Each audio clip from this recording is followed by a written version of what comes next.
Are you eating organ meats in your current diet? If not, you should.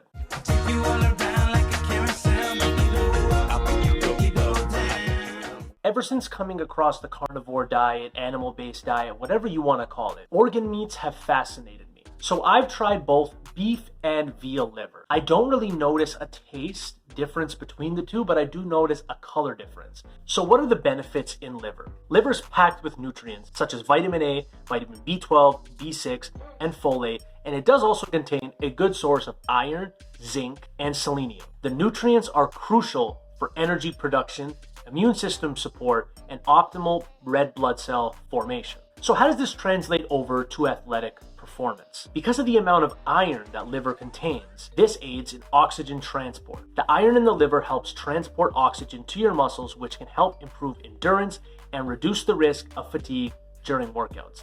This means you can push harder and longer in your training sessions. Won't make you invincible, but it might help. Vitamin B12 is essential for energy metabolism, and it can enhance your stamina and reduce the chances of feeling lethargic during exercise. Liver is an excellent source of protein, which is crucial for muscle repair and growth. So if you're looking to gain muscle mass, liver might give you a nice protein boost in your diet. So what are the general health benefits? There's vitamin A in liver, which is fantastic for maintaining healthy skin and vision. It helps with cell regeneration and can give your skin a youthful glow. Look at mine. The combination of vitamins and minerals give a significant boost to your immune system. The B vitamins in liver are known to support cognitive function, so it's not just about the body, it also helps keep your mind sharp too. So how to incorporate liver into your diet? Number one, when you buy it, you're probably gonna buy an amount that is gonna last you longer than it's gonna be good for. So I like freezing liver. What I'll do, I'll cut it up into little pieces, put it on a baking sheet,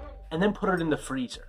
And then after they're frozen, I put it into a Ziploc bag and throw it back in the freezer. This allows me to take little pieces out that don't get stuck together. Now, putting them in smoothies, depending on how sensitive your palate is, can be a good strategy.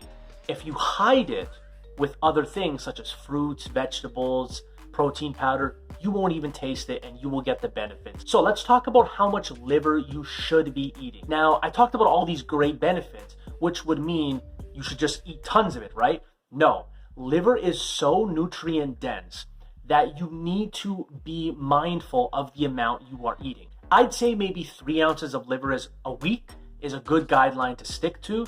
Now, if you have 4 ounces of liver a week, is it gonna kill you? Probably not. If you have 10, 20, 30, now you're getting a bit up there. Although liver can be great, there's all these benefits, you don't wanna overdo it, just like anything.